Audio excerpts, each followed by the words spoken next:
বাংলাদেশ এমন একটি দেশ যা দুঃখজনকভাবে তার যথার্থ সাফল্য অর্জন করতে পারেনি।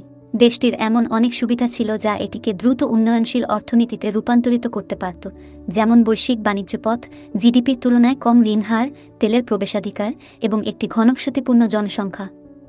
এটি এমনকি ওয়েস্টমিনস্টার আইন ব্যবস্থাও গ্রহণ করেছিল, যা আন্তর্জাতিক বিনিয়োগকারীদের মধ্যে জনপ্রিয় এবং ন্যায্য ব্যবসা পরিচালনার জন্য বিশ্বব্যাপী স্বীকৃত।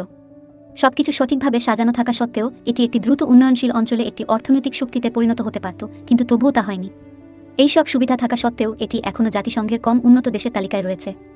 বাংলাদেশ সম্ভাবনার এক বিশাল ক্ষেত্র, যা সহজেই দক্ষিণ পূর্ব এশিয়ার অন্যতম বৃহৎ শিল্প শক্তিতে পরিণত হতে পারে, কিন্তু ভবিষ্যতে এটি কিভাবে বাস্তবায়িত হতে পারে এবং অতীতে কী কারণে এটি পিছিয়ে পড়েছে তা বোঝার জন্য আমাদের কয়েকটি সাধারণ প্রশ্নের উত্তর দিতে হবে। তাহলে বাংলাদেশকে আরও সফল অর্থনীতিতে পরিণত করার জন্য যেসব উপাদান দরকার ছিল সেগুলো কি কি? বাংলাদেশ কিভাবে এই সুযোগগুলো হাতছাড়া করল, এবং এটি কি কিছু করতে পারে যা এই পরিস্থিতি বদলে দেবে এবং তার সম্ভাবনাকে পূর্ণ করবে? এই সব প্রশ্নের উত্তর দেওয়ার পর আমরা বাংলাদেশকে ইকোনমিক্স এক্সপ্লেইনড লিডার বোর্ডে রাখতে পারব। আজকের বাংলাদেশ সত্যিকার অর্থে শুরু হয়েছিল 1971 সালে, আধুনিক ইতিহাসের সবচেয়ে ভয়াবহ প্রাকৃতিক দুর্যোগগুলোর একটির পরে। বল সাইক্লোন এই অঞ্চলে 1970 সালের নভেম্বর মাসে আঘাত হানে এবং আনুমানিক 5 লক্ষ মানুষের প্রাণহানি ঘটে। এর আগে বাংলাদেশকে পূর্ব পাকিস্তান নামে ডাকা হতো, যা একটি বিচ্ছিন্ন অঞ্চল ছিল এবং প্রায় 25 বছর ধরে ভারতের দ্বারা বিভক্ত অবস্থায় ছিল। উপনিবেশিক ইংল্যান্ড, যা তখন উপনিবেশিক ভারত নামে পরিচিত ছিল, তা থেকে তাড়িয়ে দেওয়া হয় এবং 1947 সালে পশ্চিম পাকিস্তান ও পূর্ব পাকিস্তানের সীমানা তৈরি হয়। ওই সীমানাগুলো এলোমেলোভাবে অঙ্কিত হওয়ায় রাজনৈতিক নিয়ন্ত্রণ পশ্চিমে ছিল এবং পূর্বের মানুষ এতে অসন্তুষ্ট ছিল। 70-এর দশকে উত্তেজনা বৃদ্ধি পায় এবং স্বাধীনতার দাবিগুলো স্পষ্ট হয় যখন বল সাইক্লোন, আধুনিক ইতিহাসের সবচেয়ে ভয়াবহ প্রাকৃতিক দুর্যোগগুলোর একটি, 1970 সালের নভেম্বরে আঘাত হানে এবং আনুমানিক 5 লক্ষ মানুষ প্রাণ হারায়। এটি মাত্র 6 দিনে 4টি হিরোশিমার সমতুল্য ক্ষতি ঘটায়। পশ্চিম পাকিস্তানের সরকার সাহায্য আনতে ব্যর্থ হলে পূর্বের মানুষ ক্ষুব্ধ হয়ে স্বাধীনতার জন্য উদ্যোগ নেয়। সাইক্লোনের কারণে হওয়া প্রাণহানির পাশাপাশি দেশের স্বাধীনতার সংগ্রামে প্রচুর মানুষ প্রাণ হারায়, যা 1971 সালের মার্চ থেকে নভেম্বর পর্যন্ত 9 মাস ধরে চলেছিল। একই সময়ে ভারত পাকিস্তানের সাথে যুদ্ধ করছিল, যখন পূর্ব ও পশ্চিম পাকিস্তানের মধ্যে স্বাধীনতার যুদ্ধ চলছিল। এটি নিজেই শীতল যুদ্ধের একটি প্রক্সি হয়ে উঠেছিল। সে সময়কার দুটি বিশ্বশক্তি, যুক্তরাষ্ট্র এবং সোভিয়েত ইউনিয়ন, এই অঞ্চলে প্রভাব বিস্তারের চেষ্টা করছিল এবং এই সংঘর্ষগুলো বিশ্বব্যাপী উত্তেজনার জন্য অনুঘটক হয়ে ওঠে। যুক্তরাষ্ট্র ইন্দো পাকিস্তান সংঘাতে জড়াতে চায়নি কারণ পাকিস্তান ছিল চীনের মিত্র। অন্যদিকে পূর্ব পাকিস্তান নিজেকে স্বাধীন জাতি হিসেবে ঘোষণা করার পর এবং এটি আনুষ্ঠানিকভাবে স্বীকৃতি পাওয়ার আগ পর্যন্ত ভারত সোভিয়েত ইউনিয়নের সাথে বন্ধুত্ব চুক্তি করে, যারা পূর্ব পাকিস্তানকে সমর্থনের প্রতিশ্রুতি দিয়েছিল। এভাবে দুই বিশ্বশক্তি ইন্দো পাকিস্তান যুদ্ধের বিরোধী পক্ষ হয়ে ওঠে এবং এর সাথে বাংলাদেশ মুক্তিযুদ্ধ চলছিল, যা শীতল যুদ্ধে উত্তেজনাকে চূড়ান্ত পর্যায়ে নিয়ে যায়। এই সময় বাংলাদেশের পরিস্থিতি এতটাই খারাপ ছিল যে স্বাধীনতার সংগ্রামের আগের এবং পরের 2 বছরের মধ্যে গড় আয়ুষ্কাল উল্লেখযোগ্যভাবে কমে গিয়েছিল।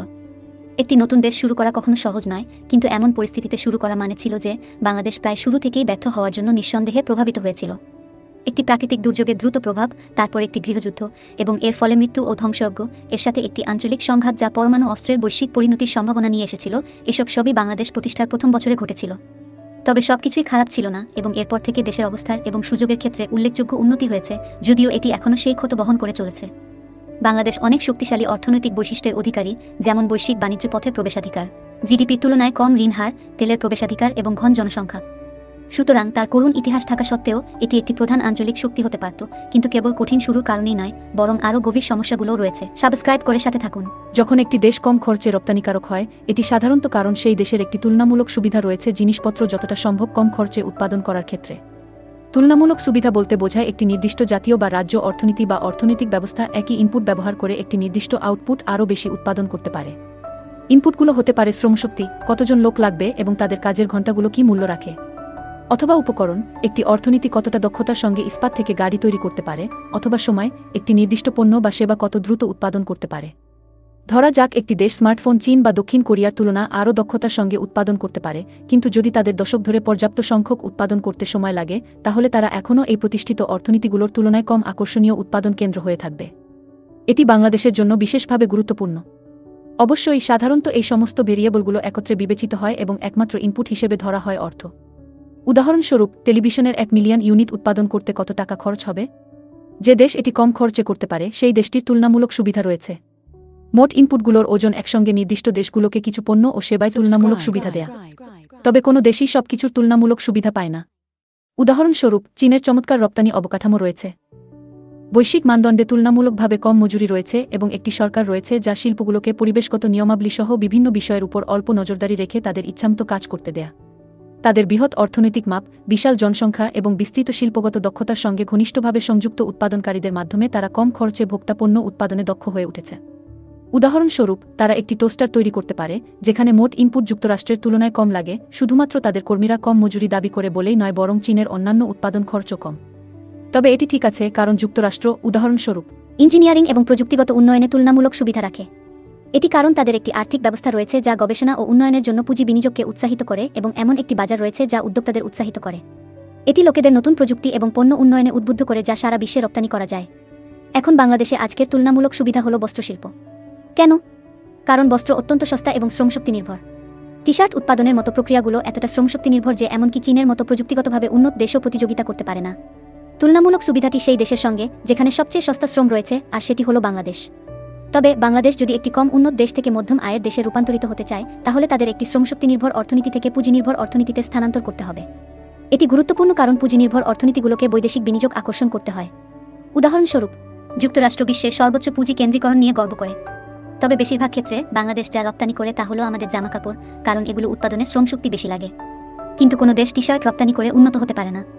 তাদের অন্য পুঁজিনির্ভর কার্যক্রমে স্থানান্তর করতে হবে যাতে তারা অন্যান্য ক্ষেত্রে তুলনামূলক সুবিধা অর্জন করতে পারে। দক্ষিণ এশিয়া একটি প্রতিযোগিতামূলক অঞ্চল এবং কম খরচে রপ্তানিকারক দেশ হিসেবে বাংলাদেশের যে বাণিজ্য চুক্তিগুলো রয়েছে সেগুলো একটি মধ্যম আয়ের দেশে পরিণত হওয়ার পর প্রায় হারিয়ে যায়। কিন্তু এই পরিবর্তন করা কেন গুরুত্বপূর্ণ? কারণ একটি অর্থনীতি যা বাণিজ্য এবং বিনিয়োগের জন্য উন্মুক্ত তা টেকসই জিডিপি বৃদ্ধির জন্য গুরুত্বপূর্ণ। বাংলাদেশে রয়েছে বৈশ্বিক বাণিজ্য রুটের সুবিধা, একটি কম খরচে রপ্তানিকারক দেশ হওয়ার সুযোগ এবং রপ্তানি বৈচিত্র্যায়নের অপূর্ণ সম্ভাবনা। যদি একটি দেশ যথেষ্ট পরিমাণে তার রপ্তানি বৈচিত্র্য করতে ব্যর্থ হয়, এটি একটি বাণিজ্য ঘাটতিতে পরিণত হতে পারে, যেখানে দেশের আমদানি রপ্তানির তুলনায় বেশি। এটি একটি দেশকে বহিরাগত ধাক্কা বা অপ্রত্যাশিত ঘটনাগুলোর প্রতি আরও বেশি ঝুঁকিপূর্ণ করে তোলে। উদাহরণস্বরূপ, কোভিড-19 মহামারী বা বর্তমান বৈশ্বিক সংঘাত। বাংলাদেশ যদি এমন একটি দেশের সঙ্গে বাণিজ্য ঘাটতিতে থাকে যেখান থেকে এটি আমদানি করে, তখন এটি পার্থক্য পূরণ করতে ঋণ নিতে হয়। এটি আন্তর্জাতিক অর্থ তহবিল IMF এর মতো প্রতিষ্ঠানের উপর নির্ভরশীল হয়ে পড়ে। তবে এখন পর্যন্ত বাংলাদেশ এটিকে অনেকটাই এড়িয়ে গেছে কারণ তাদের রয়েছে আরেকটি বিস্ময়কর আর্থিক কৌশল, সাবস্ক্রাইব। রেমিট্যান্স হল বিদেশি মুদ্রা আয়ের একটি উৎস যা প্রবাসীরা তাদের নিজ দেশে পাঠান, শুধুমাত্র বাড়তি আমদানি ব্যয়ের জন্য অর্থ সরবরাহের উৎস হিসেবে নয়। এই বৈদেশিক মুদ্রার প্রবাহ একটি দেশের বৈদেশিক মুদ্রা রিজার্ভের স্থিতিশীলতা বজায় রাখতে সাহায্য করে। পর্যাপ্ত বৈদেশিক মুদ্রা রিজার্ভ থাকা একটি স্থিতিশীল বৈদেশিক মুদ্রার বিনিময় হার বজায় রাখতে সহায়তা করে, যা অর্থনীতিতে আস্থা বৃদ্ধি করে। বাংলাদেশের মতো বেশিরভাগ নিম্ন আয়ের দেশ রেমিট্যান্সের উপর অত্যন্ত নির্ভরশীল, বিশেষ করে যখন প্রবাসে কাজ করা কোনো ব্যক্তির পাঠানো অর্থ একটি পরিবারের প্রধান বা একমাত্র আয়ের উৎস হয়ে দাঁড়ায়। এটি সেই পরিবারের সদস্যদের বাংলাদেশে পণ্য ও সেবার উপর ব্যয়ের পরিমাণে প্রভাব ফেলে, যা দেশের মোট অভ্যন্তরীণ উৎপাদন জিডিপি বৃদ্ধিতে অবদান রাখে। এই অর্থনৈতিক সূচকগুলো সঠিকভাবে মাপা যে কোনো দেশের জন্য অত্যন্ত গুরুত্বপূর্ণ। তবে উন্নত অর্থনীতির দেশগুলোর বেশিরভাগই যেখানে নির্ভরযোগ্য এবং সময়োপযোগী তথ্য ব্যবহার করে নীতি নির্ধারণী সিদ্ধান্ত নেয়, সেখানেই বাংলাদেশ এই দিক থেকে অনেক পিছিয়ে। দেশটি এখনও একটি বিশ্বাসযোগ্য পরিসংখ্যান ব্যবস্থা গড়ে তুলতে পারেনি এবং বরং ভুল তথ্য ও অস্বাভাবিকতাপূর্ণ ডেটা প্রকাশ করে। উন্নয়নশীল দেশগুলোতে রাজনৈতিক চাপের কারণে তথ্য বিকৃতির সম্ভাবনা বেশি থাকে, যা কোনো বড় উদ্দেশ্য পূরণে ব্যবহৃত হয়। বাংলাদেশের পরিসংখ্যান ব্যুরো প্রকাশিত জিডিপি তথ্যের সত্যতা বারবার প্রশ্নবিদ্ধ হয়েছে। এর পাশাপাশি দেশের রপ্তানি উন্নয়ন ব্যুরো থেকে প্রকাশিত রপ্তানি পরিসংখ্যানেও স্বচ্ছতার অভাব রয়েছে। উদাহরণস্বরূপ, 2023 অর্থবছরের শেষে ইপিবি দাবি করেছিল যে পণ্য রপ্তানি 6.7% বৃদ্ধি পেয়েছে, তবে আরেকটি সরকারি সংস্থা জাতীয় রাজস্ব বোর্ড বলেছে যে রপ্তানি প্রকৃতপক্ষে 5% হ্রাস পেয়েছে। এই তথ্য প্রকাশকারী সংস্থাগুলোর মধ্যে সমন্বয়ের অভাব নীতি নির্ধারক এবং অর্থনীতিবিদদের জন্য সমস্যা সৃষ্টি করে, কারণ তারা সেই তথ্য ব্যবহার করে গুরুত্বপূর্ণ অর্থনৈতিক সিদ্ধান্ত নেয়। বাংলাদেশ তার 50 বছরেরও বেশি ইতিহাসে একটি গুরুত্বপূর্ণ মোড়ের মধ্যে রয়েছে। জাতিসংঘের স্বল্পোন্নত দেশগুলোর তালিকা থেকে স্নাতক হতে যাচ্ছে বাংলাদেশ, যেখানে শ্রমনির্ভর অর্থনীতি এবং বাণিজ্য চুক্তির মাধ্যমে একটি আদর্শ রপ্তানি অংশীদার হয়ে উঠেছে। তবে এটি কয়েকটি গুরুত্বপূর্ণ বিষয় ঠিক করতে হবে। প্রথমত, বাংলাদেশকে নতুন তুলনামূলক সুবিধা খুঁজে বের করতে হবে যা তার বাণিজ্য অংশীদারদের প্রসার ঘটাতে এবং পণ্য ও সেবার বৈচিত্র্য আনতে সাহায্য করবে। এর অর্থ হল প্রতিবেশী দেশগুলোর সঙ্গে বাণিজ্যকে আরও কার্যকর করা, যেখানে বাংলাদেশ প্রকৃতপক্ষে কিছু তুলনামূলক সুবিধা ধরে রেখেছে। উদাহরণস্বরূপ, মিয়ানমারে বাংলাদেশের ফার্মাসিউটিক্যাল রপ্তানি শীর্ষে রয়েছে। এই সম্পর্ক আরও সম্প্রসারণের সুযোগ রয়েছে। বর্তমানে বাংলাদেশ ও দক্ষিণ এশিয়ার প্রতিবেশী দেশগুলো যেমন ভারত, থাইল্যান্ড এবং নেপালের সঙ্গে বাণিজ্য দেশের বৈশ্বিক বাণিজ্যের মাত্র 9%। তবে দক্ষিণ এশিয়া বিশ্বের দ্রুততম বর্ধনশীল অঞ্চলগুলোর মধ্যে একটি হওয়া সত্ত্বেও এই অঞ্চলের দেশগুলোর মধ্যে আন্তঃআঞ্চলিক বাণিজ্যের হার বিশ্বের মধ্যে সবচেয়ে কম। দ্বিতীয়ত, দেশটিকে একটি মূলধন নির্ভর অর্থনীতিতে স্থানান্তর করতে হবে। এখন পর্যন্ত বাংলাদেশ তার অদক্ষ শ্রমশক্তির উপর নির্ভর করে তুলনামূলক সুবিধা অর্জন করেছে, বিশেষত টেক্সটাইল এবং তৈরি পোশাক খাতে। একই সঙ্গে দেশটি শ্রমশক্তি রপ্তানি করে, যা বৈদেশিক মুদ্রা সরবরাহে সহায়তা করে। তবে বাংলাদেশকে তার প্রবাসী শ্রমশক্তিকে দক্ষ করে তুলতে হবে, যাতে মধ্যম আয়ের দেশে রূপান্তরিত হওয়ার সময় এই রেমিট্যান্স প্রবাহ অব্যাহত রাখা সম্ভব হয়। তৃতীয়ত, দেশের প্রধান অর্থনৈতিক সূচকগুলোর তথ্য প্রকাশে স্বচ্ছতা আনতে এবং বিভিন্ন প্রতিবেদক সংস্থার মধ্যে সমন্বয় নিশ্চিত করতে হবে। যদি বাংলাদেশ এটি করতে ব্যর্থ হয় তাহলে কি করতে পারে? শ্রীলঙ্কার দিকে তাকান, যা স্বল্পোন্নত দেশগুলোর তালিকা থেকে স্নাতক হয়েছিল। অস্থিতিশীল পেমেন্ট ব্যালেন্স, নিম্ন বিদেশি সরাসরি বিনিয়োগ এবং রপ্তানি বৈচিত্র্যের অভাব 2021 সালে দেশটির প্রায় অবিশ্বাস্য ব্যর্থতায় ভূমিকা রেখেছিল। এটি সম্ভবত এই অঞ্চলের অন্যতম প্রতিশ্রুতিশীল অর্থনীতির ক্ষেত্রে যেন পুনরাবৃত্তি না হয়। সাবস্ক্রাইব। ঠিক আছে, এখন সময় হয়েছে বাংলাদেশের অবস্থান অর্থনীতি বিষয়ক বোর্ডে স্থান দেওয়ার। সর্বদা আকার দিয়ে শুরু করলে বাংলাদেশের মোট অভ্যন্তরীণ উৎপাদন জিডিপি 460 বিলিয়ন 200 কোটি মার্কিন ডলার, যা এটিকে বিশ্বের 35তম বৃহত্তম অর্থনীতি বানিয়েছে। এটি সিঙ্গাপুরের ঠিক পিছনে এবং ইরানের ঠিক সামনে রয়েছে। এর জন্য এটি 7 এর মধ্যে 7 পায়। এই জিডিপি একটি নিম্ন আয়ের দেশের জন্য প্রশংসনীয়, তবে এটি 171 মিলিয়ন 1 লক্ষ মানুষের মধ্যে ভাগ করে নেওয়ায় এর মাথাপিছু জিডিপি মাত্র $2,668, যা বৈশ্বিক গড় $12,235 অনেক নিচে। এখানে সুযোগ রয়েছে এবং বৃদ্ধিও স্থিতিশীল, তবে বর্তমানে বাংলাদেশ 3 এর মধ্যে 3 পায়। স্থিতিশীলতা এবং আস্থা সম্ভবত বেশিরভাগ মানুষের প্রত্যাশার চেয়ে ভালো। দেশটি তার প্রায় পুরো অস্তিত্ব জুড়ে স্থিতিশীল জিডিপি বৃদ্ধি ধরে রেখেছে, যদিও সরকারের দুর্নীতিসহ নানা সমস্যা ছিল। এটি দূরবর্তী দেশের সঙ্গে ধারাবাহিক বাণিজ্য অংশীদার থেকেছে। দীর্ঘমেয়াদে বাংলাদেশকে এই সমস্যাগুলো দূর করতে হবে, যাতে পণ্য এবং বাণিজ্য অংশীদার উভয়ের ক্ষেত্রেই রপ্তানি বৈচিত্র্য অর্জন করতে পারে। তবে বর্তমানে এটি 5 এর মধ্যে 5 পায়, কারণ এটি অনিশ্চিত দশকের মধ্য দিয়ে এগিয়ে চলেছে। গত 1 দশকে প্রবৃদ্ধি শক্তিশালী ছিল, যা ত্রিগুণ বেড়েছে। অনুকূল বাণিজ্য চুক্তির জন্য ধন্যবাদ, যা এটিকে নির্দিষ্ট বাণিজ্য অংশীদারদের জন্য একটি কম খরচে এবং শুল্কমুক্ত রপ্তানিকারক বানিয়েছে। তবে এটি টেকসই নয়, কারণ এই চুক্তিগুলো মেয়াদোত্তীর্ণ হবে যখন বাংলাদেশ স্বল্পোন্নত দেশগুলোর তালিকা থেকে স্নাতক হবে। তবে আপাতত এটি 10 এর মধ্যে 10 পায়।